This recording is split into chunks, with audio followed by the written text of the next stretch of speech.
what does Guru Nanak Dev Ji mean to us? Now let's be clear.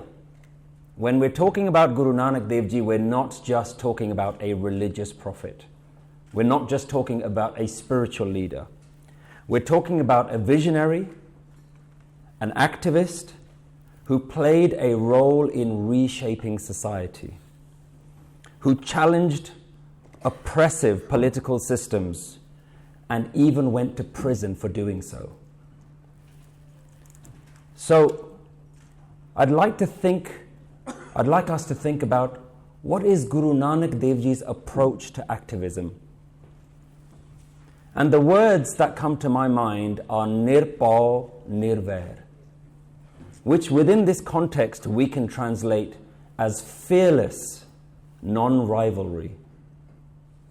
Now, we know what these words mean, but I think the words of Punjabi poet Jaswant Singh Zafar really sheds light on what it means to have fearless non-rivalry.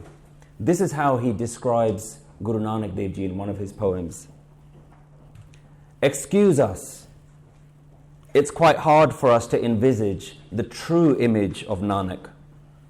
Legs messed up with the dust of the winding path, cracked heels, dry beard entangled by turbulent winds, skin toughened in arid cold seasons, concave and skinny cheeks, eyes popping from the facial bones, dazzling and sharp, eyes which refute the hierarchies, the monarchies, and the clergies. The real Nanak can prove fatal to us. Such a Nanak we can't even dream of. That Nanak who can shatter our homely institutions, lead our children into the throes of non-conformism, can create quests to point our feet towards Kaaba. Consequently, our legs may be fractured or chopped, and may instigate us for many more wrong deeds. We may perceive the irrelevance of religious ritualism. We may bring about a manifesto to divert the flows, to challenge propriety. We are very wary of this kind of Nanak. All we want is success, support, solace. We desire luxurious graces and flourishing families, promotion and wealth. The Nanak depicted by Sobha Singh's paintings is well suited to us. Cool and calm, hand raised like the goddess Lakshmi, ensuing generosity from the palm, eyes overflowing with genteel grace, white silky beard, spherical shining cheeks fair and lovely, rosy lips and soft feet, delicate Barbie doll hands, messianic robes cleaned with detergents. The walls of our homes can only hold Nanak in the pictures of Sobha Singh style. The true picture of dangerous Nanak, who rejected the well-traversed paths, is too momentous for our walls. Excuse us. We cannot afford ruining our homes, those created with the labor of blood. We can't afford losing our kids, those we got with our prayers. We cannot envisage the real image of Nanak. Excuse us. Such powerful words. Because Guru Nanak Dev Ji was extremely political, he set up institutions that we all take for granted today. We talk about langar being about feeding the homeless, but langar was so much more than that. Langar, the communal food hall, was not just to feed those in need. It was to shake up the social and political landscape. And how does it do that? It forced people to reconsider social discrimination. When you come to the Guru, you don't come as a king or a beggar. We have an institution of Pangat before Sangat. You know what that means? When people traveled far to visit the Guru, the demand on them was first, if you want to visit the Guru, sit and be an equal amongst everyone else, not as a king. And we don't even see that being followed today. Excuse me, but politicians and royalty turn up in our gurdwaras and we treat them as such. But that is not Guru Nanak's langar. Guru Nanak's langar is whoever you are coming into the kingdom of Guru Nanak. And the Guru is the king, and you are an equal human being, no greater or lesser than anyone else.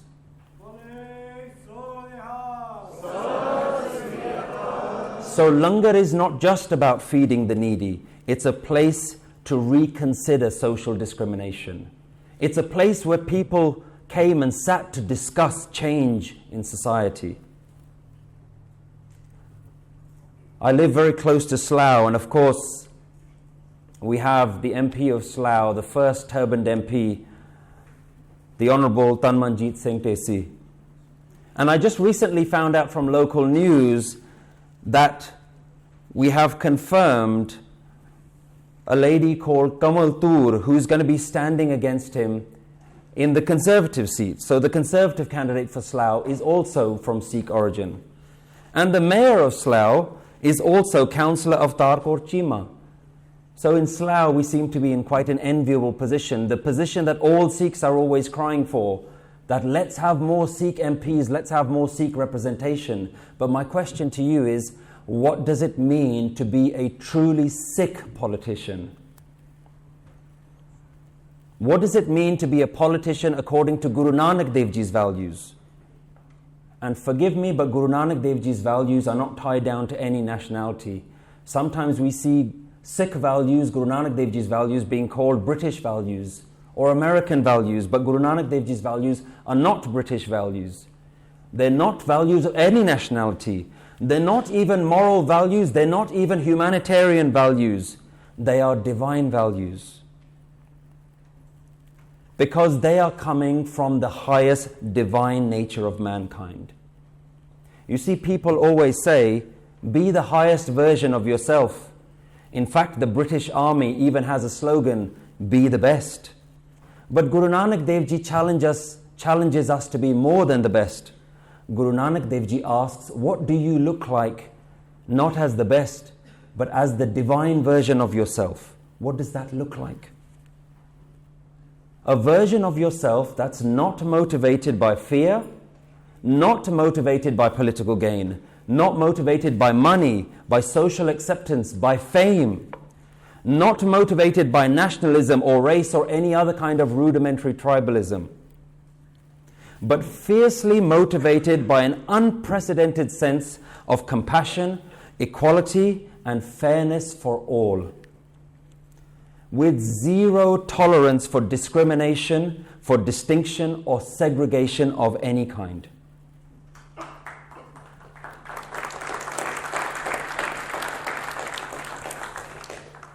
You see, if you're going to be political and call yourself a Sikh, we need political activism that is Nirbho and Nirvair, non-rivalry. Vairi means opponent. We sometimes see this translated as without hate. But Guruji says, let's go even beyond hate, beyond opposition, beyond seeing anyone as different to you. Guru Arjan Dev Ji says something fantastic in Gurbani. We see this line, Na ko mera dushman rahya, na hum kiske bairai. Brahm pasar pasaryo bhitar, Satgur te soji pai. सबको मीत हम आपन की ना, हम सबना के साजन, दूर परियो मन का बिरहा, ता मेल कियो मेरे राजन. Guruji says something. He says, no one is my enemy and I am no one's enemy. I have made friends with everyone and everyone is my friend. How do we get to that position? We're not talking about seeing everyone as equal. We're not talking about treat everyone equally. Guruji says, I don't see you as an equal human being. I see the divine that is in you is also in me. I see oneness in everything. And I learned this from the Guru. When the sense of separation was removed from my mind, then I was united with my divine king, because everywhere I saw my king. You see, seva isn't about helping the needy. Seva is worshipping the divine in everyone. So, do we see this reflected in our society today? Today we see a very divided Britain. We see division on lines of nationalism. You're either a British national or you're an outsider, you're an immigrant.